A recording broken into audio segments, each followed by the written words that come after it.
کتنے غریب لوگ ایسے ہیں جنہوں نے اپنی بچیوں کے جہیز کے لیے لوگوں سے بھیک مانگی، بھیک مانگنے پر مجبور ہو جاتے ہیں، سود اور بیاج کی رقم لینے پر مجبور ہو جاتے ہیں، پھر ساری زندگی اس بیاج کو چکانے میں اور اس قرض کو چکانے میں وہ ماں باپ سڑتے اور گلتے رہتے ہیں۔ ان کا عذاب کسی ایک پر نہیں ہے، اس پوری لعنت کا ذمہ دار پورا معاشرہ ہے، اور خصوصاً معاشرے کے ذمہ دار حضرات اور وہ حضرات جن کو اللہ نے دولت اور مال دے رکھا ہے۔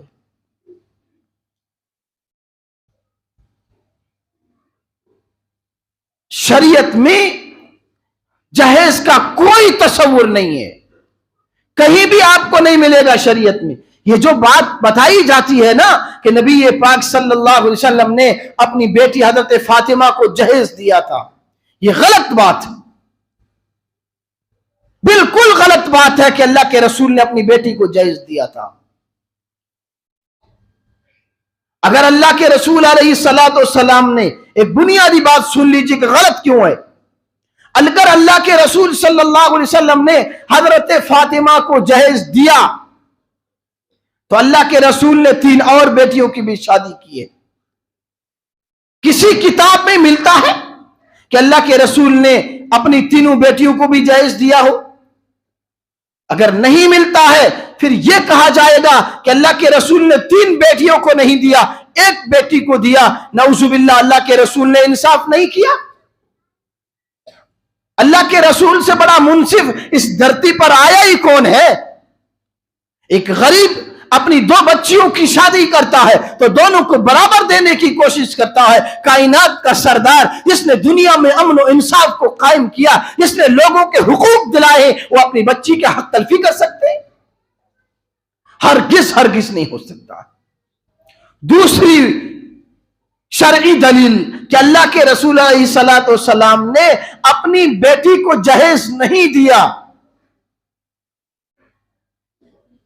جو حدیث میں آتا ہے کہ اللہ کے رسول علیہ الصلوۃ والسلام نے ایک گدھا اور ایک چکی اور 2 مشکیزے حضرت فاطمہ کو دیے۔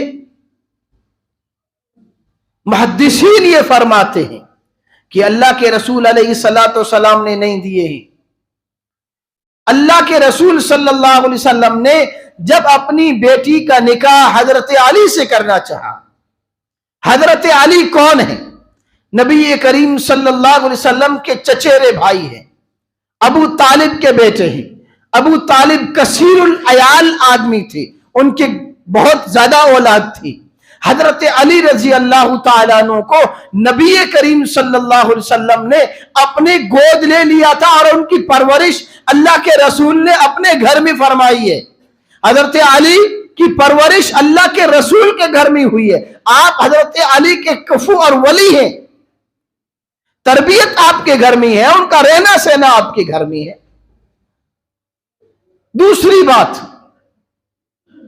جس رقم سے یہ سامان خریدا گیا، یہ رقم کس چیز کی تھی؟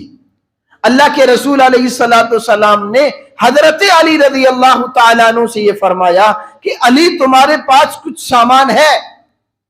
یا رسول اللہ میرے پاس کچھ نہیں ہے سوائے ایک زرہ کے۔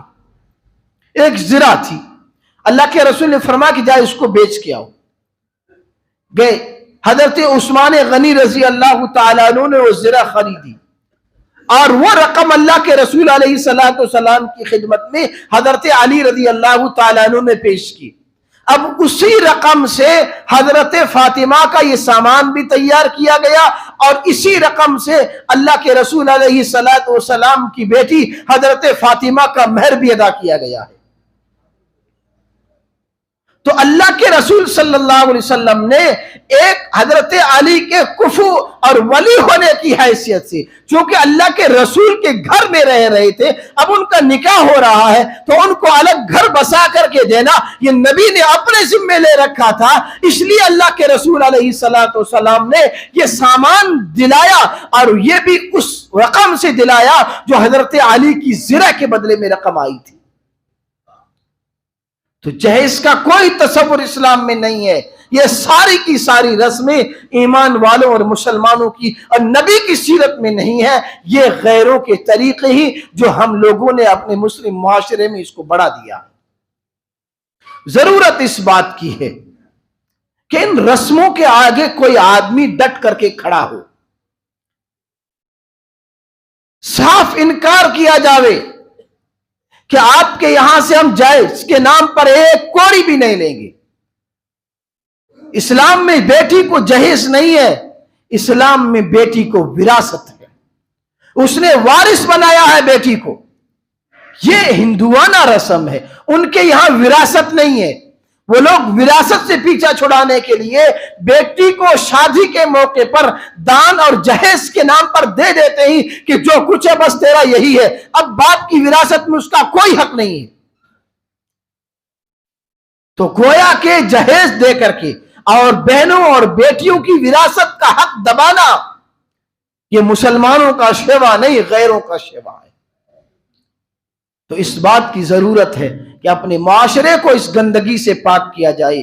ذمہ دار حضرات, مالدار حضرات, سرمایہ دار حضرات جب تک کہ کھڑے ہو کر کے سامنے اس جو ہے رسم کا مقابلہ نہیں کریں گے, نہ معلوم کتنے غریب آدمیوں کی بچیاں اپنے گھروں میں جوانی کی عمر کو تجاوز کر کے وہ بڑھاپے کو پہنچ چکی ہیں, صرف اس وجہ سے ان کے ہاتھ پیلے نہیں ہو رہے ہیں کہ غریب باپ کے پاس جو ہے جائز کی رقم کے پیسے نہیں ہیں. اگر آپ دینا چاہتے ہیں, ہاں منع نہیں ہے اسلام میں, اگر آپ دینا چاہتے ہیں تو آپ چپکے سے شادی کے بعد اپنی بیٹی کے گھر دے سکتے ہیں, کوئی منع نہیں ہے. لیکن شادی کے موقع پر دکھلا کر کے ساری چیزیں دینا یہ غریب طبقے کے لوگوں کی جو ہے ایک بہت بڑا مسلم معاشرے کا ناسور بن چکا ہے. اس کے لیے جو ہے ہمیں ذمہ داروں کو اور جو ہے مسلم معاشرے میں ہر محلے میں, ہر جو ہے بستی میں, ہر قریے میں اس کے لیے کچھ ہمیں جو ہے ایسے اصول وضع کرنا پڑیں گے. اور اس کا جب تک مقابلہ ڈٹ کر کے نہیں کیا جائے گا, اصول جب تک نہیں بنائے جائیں گے, جب تک یہ رسومات ختم نہیں ہوگی, اور جب تک یہ رسومات ختم نہیں ہوگی تب تک ہمارے معاشرے کا سدھار بہت مشکل ہے. اللہ تعالی ہمیں عمل کی توفیق عطا فرمائے اور جو ہے غیروں کی رسومات سے ہمیں بچنے کی توفیق عطا فرمائے. وآخر الدعوانا الحمدللہ.